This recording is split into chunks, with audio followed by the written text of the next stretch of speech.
directamente con nuestro tercer invitado, el doctor Jorge Acosta. Doctor Jorge Acosta, un gusto tenerlo acá en Ecuador en directo. Gracias por acompañarnos. Bienvenido. Póngalo en pantalla a nuestro invitado. Buenos Doctor. días. Buenos días, muchas gracias por la invitación. Saludo a usted y a su importante audiencia. ¿Cómo está Quito, doctor?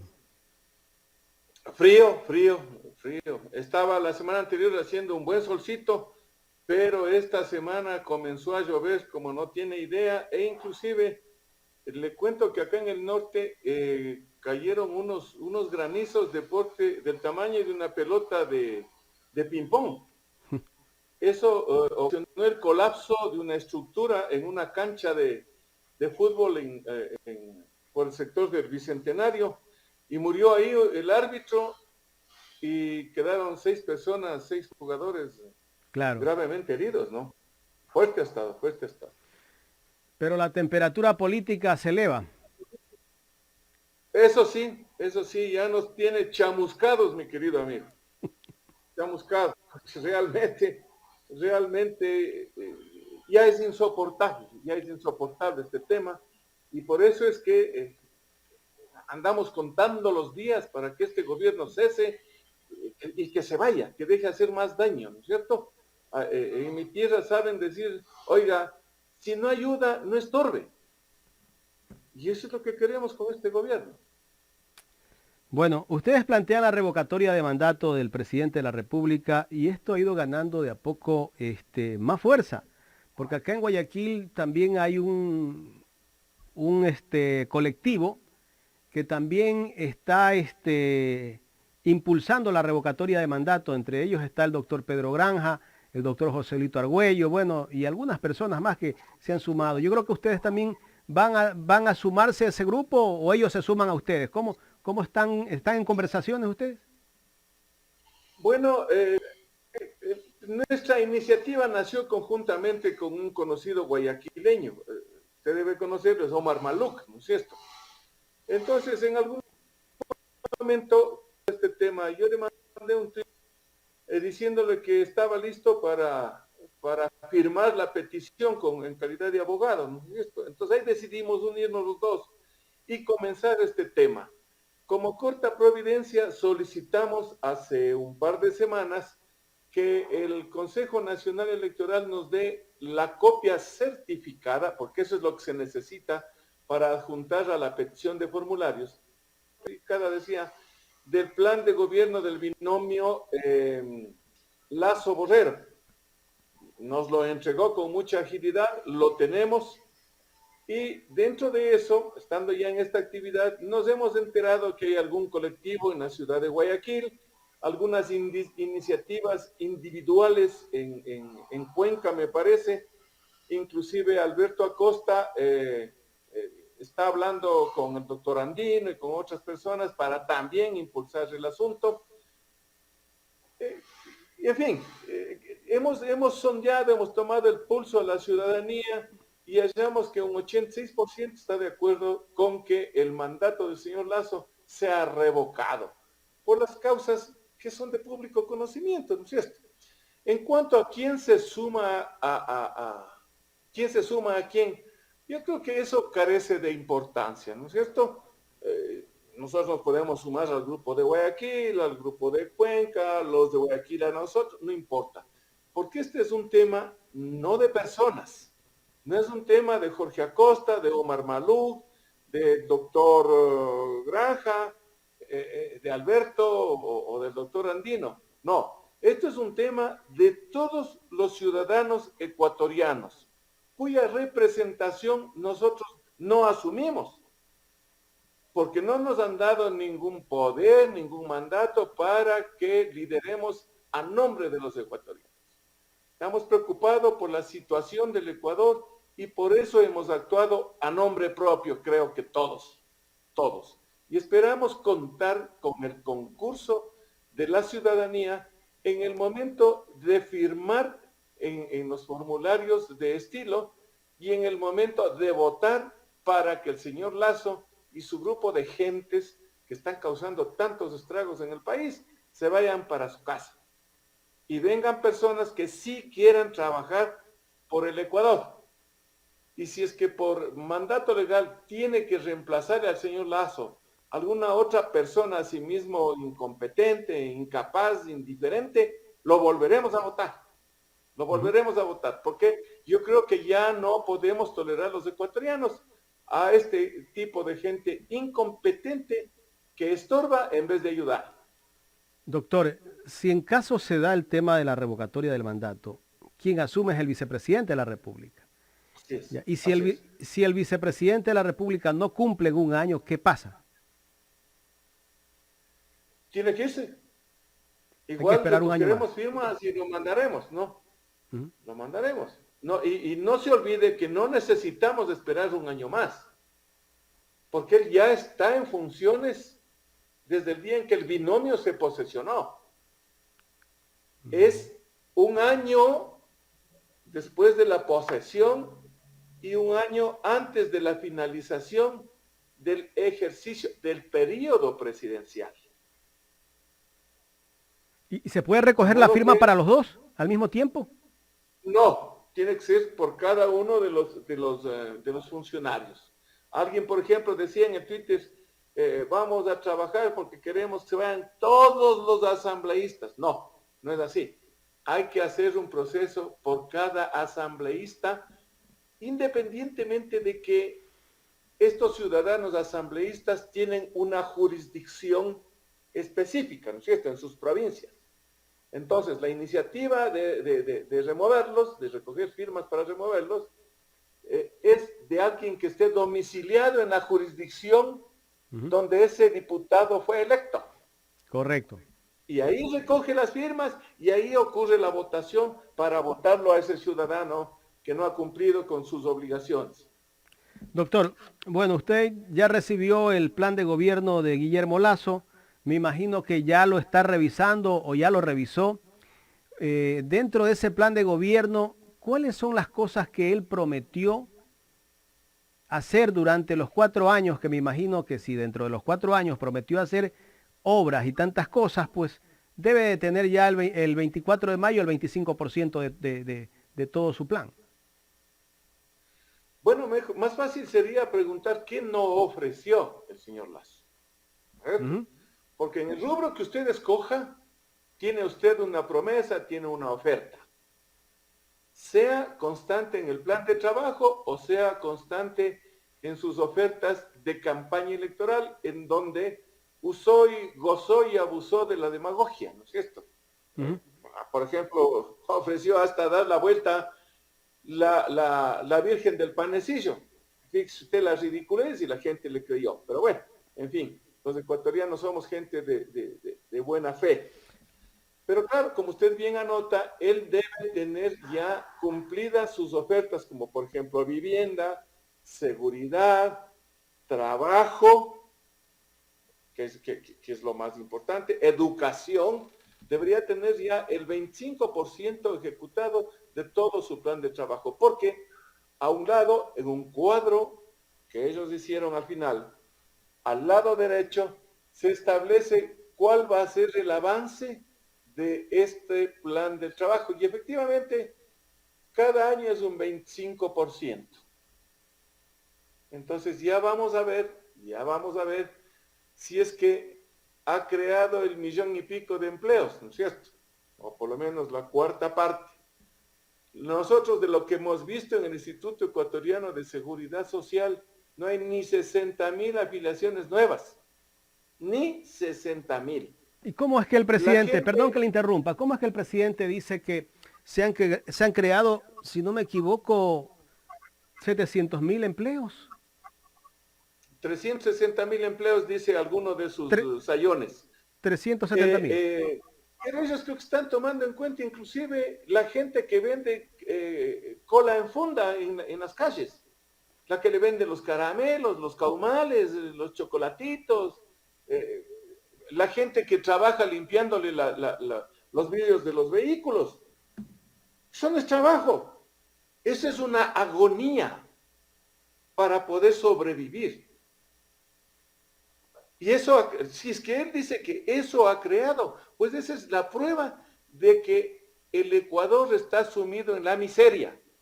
y que no se ha creado ni un solo trabajo digno para los ecuatorianos para que ganen por lo menos el salario mínimo. ¿No es cierto? Ujú. Eso es lo que ocurre. Es lo que ocurre. La solución no es la que dice el señor Lazo. A ver, les voy a dar $500 para que se pongan un charol y vendan caramelos en la esquina. Para que vendan jugos, para que vendan pan de yo. ¿Qué? Eso no es pues un plan de gobierno. Eso es un plan de pauperización de la gente, lo cual es no solamente insensible, sino criminal, porque toda esa gente que no tiene suficientes ingresos laborales, también se convierte una parte de ellos, Ujú. afortunadamente una parte pequeña de ellos, en delincuentes. Optan por la delincuencia, inclusive por el robo famélico, para poder sobrevivir. Esa es una de las causas del delito. Y eso no entienden ellos. No entienden nuestros gobernantes. Que al delito hay que atacarlo con fuerza, sí, pero desde sus raíces, desde sus razones, desde dar una buena educación, desde darles trabajo, de darles salud. ¿Cómo puede ser posible? ¿Cómo puede ser posible que no haya una pastilla en los hospitales del Ecuador? Con bombos y platillos anuncian de que han hecho un ahorro del 50% en la compra de las medicinas. ¿Y dónde están las medicinas, estimado amigo? ¿Dónde están las medicinas? Sigue la gente agonizando. ¿Quién va a pagar por las muertes que han ocurrido desde el día en que este señor se posesionó como presidente, como gobernante, hasta ahora? Gente que por no tener dinero se ha muerto. Afiliados que pese a pagado durante toda su vida el 11,5% de sus ingresos, no tiene atención dentro de los hospitales ni medicinas fuera de los hospitales. ¿Quién va a pagar por esas muertes? En algún momento a esta gente hay que interpelarles ante la justicia para que paguen por esas muertes ocurridas por omisión de las autoridades, por omisión, porque también uno puede ser sancionado, puede ser interpelado penalmente por acción o por omisión. Ujú. En el tema de educación, el presidente de la República dijo que iban a tener todos los jóvenes acceso a la universidad, libre acceso a la universidad. En eso creo que no ha cumplido. Yo creo que ahí hay otra situación que también le suma a tantas cosas que no ha podido cumplir el presidente de la República. Estaba viendo yo un video del presidente de la República que en campaña en el 2017 le dice al alcalde de Portoviejo que él iba a vender los dos aviones de la presidencia de la República en 90 millones y que con esos 90 millones iba a construirle 20 hospitales a Manabí. Pregunto yo, ¿cuántos van construidos hasta el momento? Cero, cero hospitales. Y el señor presidente y su familia y su combo de amigos y colaboradores están disfrutando de uno de los aviones, ¿cierto? Se lo ve que se va a un lado, a otro lado, ahora estaba o está en Israel, etcétera, etcétera. Yo me pregunto, ¿ese es el lujo socialista que él no quería utilizar? ¿Por qué lo está utilizando en este momento? Y otra pregunta más importante, ¿dónde está y quién está utilizando el otro avión presidencial? No se sabe nada de ese avión. Lo que se sabe es que por ahí algunos están dándose la gran vida en ese avión, ¿no es cierto? Y claro, las necesidades del país, cero, cero. No están ninguna de las necesidades solucionadas. Fíjese, a las universidades les recostaron, me parece que $28 millones. Le No aumentaron. pueden, no, les No, no. quitaron, no les aumentaron. De acuerdo a lo que yo escuché, le aumentaron, pero ese presupuesto de 28 millones de dólares tenían que repartirlo para 3 nuevas universidades que ya estaban creadas. O sea, les Pero quitaron. lo que pasa es que ni ese reparto no hay, pues. Ahorita las universidades se están quejando de que no pueden renovar los contratos de los profesores a tiempo parcial, los ocasionales, porque no hay la plata. Están preguntando, bueno, me han pintado en el presupuesto 28 millones para repartir. Y no han transferido. Y exigen más cupos. Ni el, no existen, no hay los 28 millones. Igual que no hay los 9 millones de dólares que ofrecieron para disque componer la situación de las cárceles. Igual que los 2 millones y medio que ha dado la Unión Europea y que no se ve en el control de las cárceles. Ujú. O sea, donde usted ponga el dedo, salte el pus. Donde ponga el dedo. Ya recién comenzó la costa clases. Ujú. Usted sí debe haber visto las imágenes De del los estado colegios. paupérrimo en el cual se encuentran las escuelas y colegios. Pero la culpa es de Correa. Sí, la culpa es de Correa. No hay nada que hacer. Pese a que dejó de gobernar hace 5 años, la culpa es de Correa. Ese es el ¿Por cliché. qué? Porque las leyes que dejó él son malas. Han pasado 5 años. ¿Y por qué no han dictado otro? ¿No le parece? Repito, todas estas son pruebas contundentes de la incompetencia, de la indiferencia, de la insensibilidad de este gobierno, que desgraciadamente nos tocó soportar. Estamos fregados. Y si no les removemos legalmente, tenemos 3 años más de palo. Porque es lo que nos van a dar en estos años. No vamos a tener que comer, el trabajo va a bajar, y para todos, no es solo para unos. Con estas situaciones ya vamos a ver quién consume. Con estas masacres ya vamos a ver quiénes vienen a invertir en el Ecuador. Ujú. Esto es una olla de presión. Está llenándose de vapor y en algún momento les salte en la cara a estos caballeros. Regresando al tema de la educación superior, hace unos días atrás conversaba con un profesor de la Universidad de Milagro, la UNEMI. Un profesor que es contratado. Me dice, Jaime, tengo que contarte algo que no quisiera decírtelo porque yo sé que algún día tú lo vas a decir en tu programa, porque también temen que los despidan, ¿no? No voy a dar el nombre de él, ¿no? Pero de los contratos que eran semestralmente, a esos docentes solo los están contratando por 4 meses. Y no solo eso, el sueldo que era de un docente a tiempo completo de $2.100, ahora les están pagando $1.400. O sea, ¿en qué país estamos viviendo? En vez de que esos docentes se mantengan con sus sueldos, les están quitando el sueldo y los meses se los han reducido, pues. ¿Y quién se perjudica? El educando, Por el supuesto. estudiante. Y para no dar cupos en las universidades, se han inventado inclusive truquitos de cocinera, pero que afectan gravemente a los estudiantes. Por ejemplo, una sobrinita mía tiene una amiguita, una niña muy inteligente, que ha dado su examen para el preingreso a la universidad.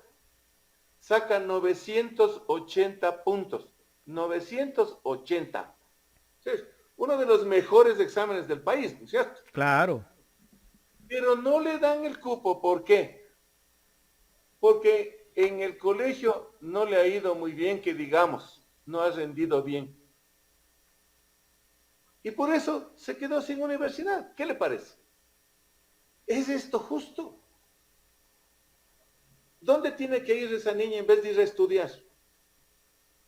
Tiene que ir a buscar trabajo, a peregrinar, ir a un chifa a ver si le dan de mesera, o ir a una isla, en un centro comercial a vender alguna cosa. No tiene otra opción, no tiene otro horizonte. Es la realidad que está viviendo el país. Doctor, me gustaría tocar otro tema, el tema de la asamblea. Usted como un experto en temas electorales y como el tema de la presidenta Guadalupe Llori que se agarra con uñas y dientes para no irse de la presidencia de la asamblea. La semana anterior notificó la fiscalía a 93 asambleístas por el tema este de supuesto, por crear la comisión multipartidista que investiga al CAL. ¿Usted cree que esa investigación que ha hecho o ha empezado la fiscal general Diana Salazar va a tener algún futuro de que puedan destituir a los asambleístas o qué? No, no, de ninguna manera, de ninguna manera. Eso no tiene futuro. Primero, porque antes de que tomen esas decisiones los asambleístas que hoy han sido notificados, ya se derogaron, llamémoslo así, las medidas cautelares dictadas por la juez.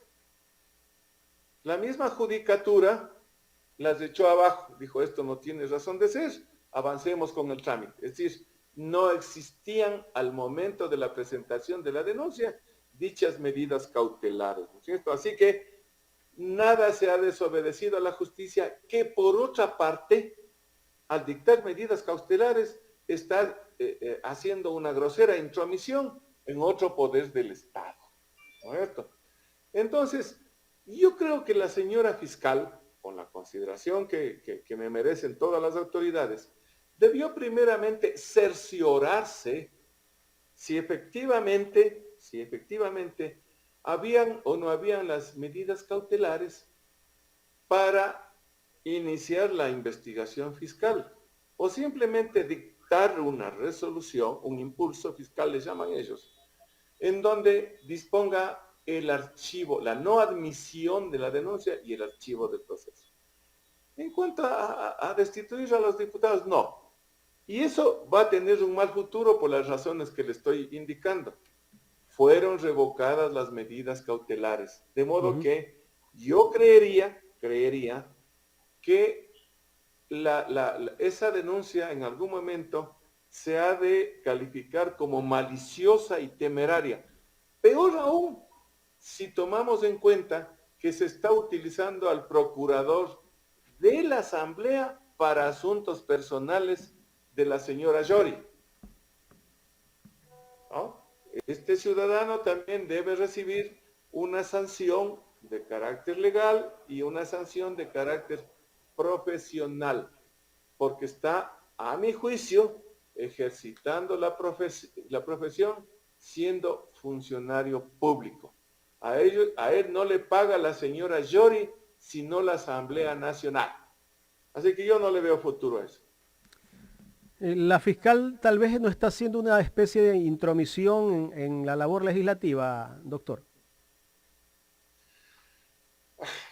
Todo se puede presumir, pues en nuestro querido país, todo se puede presumir. A lo mejor no conoce de ciertos intríngules, a lo mejor sí conoce y quiere aprovechar el momento para tener controladita la asamblea, a los diputados. A lo mejor quiere servir al poder, ¿no es cierto? ¿Eh? O a lo mejor sus asesores no le hicieron conocer todos los pormenores de esta denuncia, ¿no es cierto? Bueno, todo puede haber sucedido. En nuestro país dicen, piensa mal y acertarás, ¿no? Entonces, lo que llama ya la nos atención, ponen a dudar. Estas lo que llama acciones la nos atención ponen a es la dudar. celeridad de la fiscal, ¿no? En otros casos no pasa nada, pero en este caso fue muy rápido. Vea, yo estoy manejando unas 5 indagaciones que le propuso a un personaje notable, un denunciólogo, le puso 5 denuncias, ¿no es cierto? A los 2 años pido que se archive, porque han pasado 2 años y no hay nada. Dé por concluido y archive. Pues se niega a archivar. Y en un par de esas se inhibe de seguir conociendo y pide que se mande a un fiscal de base para que continúe con la investigación, entre comillas. A los 2 años se da cuenta que a ella no le corresponde conocer esas denuncias. Si no fuera trágico, me mataría de la risa. Es impresionante, es impresionante. Y usted encuentra cantidades de indagaciones que están más de 2 años y que sigue investigando la Fiscalía. Fíjese, Petrochina está ya, creo, me parece que hasta 5 años. En el caso de INA está rebasado el tiempo de los 2 años. Y en fin, podemos seguir toda la mañana mencionando casos, ¿no es cierto? Pero es lo que está ocurriendo, esa es la realidad de nuestro país. Nuestro país en donde se dictó claramente una sentencia por antipatía, por influjo psíquico, que ha recibido la burla, la fisga, en todo el mundo, y con la cual Bélgica se acaba de hacer relación personal. Ese es nuestro país, ese es nuestro país. Y fíjese, las dos cabezas máximas de la función judicial le mandan esa carta que todos hemos leído a la Corte Constitucional, arriesgándose a recibir, como en efecto recibieron, unos 2 correazos en salva sea la parte, para que vayan a aprender a leer. Doctor, finalmente, volviendo al tema de la revocatoria de mandato, ¿qué pasa si el 25 que ustedes van a ir al Consejo Nacional Electoral, el Consejo Nacional Electoral no les entrega los formularios para la recolección de firmas? Bueno, no tiene que ser necesariamente el 25. El 25 se cumple el primer año de mandato, ¿cierto? En ese momento el tiempo ya habilita para que alguien pueda pedir este asunto. Y el 25 mismo se ponen operativas las páginas web para que se pueda uno descargar, recién se pueda descargar el formulario en el cual va a transcribir el pedido, usted va a transcribir el pedido de formularios. ¿Sí? Tiene que ser en formato que le da el Consejo Nacional Electoral. Ahí le entrega. Y usted le llena eso con los argumentos. Es tal cual una demanda. ¿No es cierto? Comparece la persona que solicita, o el grupo, con su procurador común, con las generales de ley, etcétera, etcétera, etcétera. Hace una historia, unos antecedentes del asunto, luego puntualiza las omisiones, los incumplimientos del gobernante, puntualiza, luego adjunta pruebas, etcétera. ¿Qué son? Todo esto señala domicilio para notificaciones, abogados, etcétera, etcétera. Entonces, una vez hecho esto, le corren traslado a la autoridad cuya revocatoria se pide y esta tiene 10 días para contestar documentadamente, respaldando su defensa. Luego de eso, se hace un conciliábulo entre los miembros del Consejo Nacional Electoral y resuelven otorgar o no otorgar los formularios para que la gente recoja las firmas. ¿Sí? Es un proceso, no es que el 25 usted presenta la solicitud y le dan los papeles. Correcto. Y esa resolución del Consejo es apelable para ante el Tribunal Contencioso Electoral, ¿no? Claro, si el Consejo Nacional Electoral les niega a ustedes de que pueden empezar la recolección de firma, hay una instancia donde ustedes recurren. El Tribunal Contencioso Electoral se puede apelar para ante ese tribunal. Bueno, y usted que es un experto en temas electorales, pues yo creo que se les va a hacer un poco difícil a los del Consejo Nacional Electoral tener que decir no. Sí, porque sí se les va a hacer difícil, porque claro, le pondremos, créame que para abundar en probatorios le pondremos hasta la zapatilla izquierda del Papa, para que sobre y no falte. Claro. ¿Y qué tiempo tienen para recoger las firmas ustedes? 180 días. ¿Desde cuándo a usted le entregan los formularios? Le cuento que me están escribiendo al chat de YouTube y al WhatsApp. ¿Dónde firmo? Me dicen. Hay que decirles a ellos que todavía no. Hay que esperar después del 25. Entusiasmo, sí. Hay entusiasmo. Hay entusiasmo en la gente, pero claro, no toda la gente tiene razón de conocer todo este procedimiento. Efectivamente, la gran mayoría de la gente cree que el 25 va, pide, le dan el formulario y a firmar se ha dicho. Ujú. Hay, Hay hay, que un, esperar. hay un proceso que agotar, ¿no? Doctor, quiero agradecerle por haber aceptado este diálogo aquí en Ecuador en directo. No, a ustedes muchas gracias, como siempre, una satisfacción conversar con ustedes y cuídense y que pasen bien.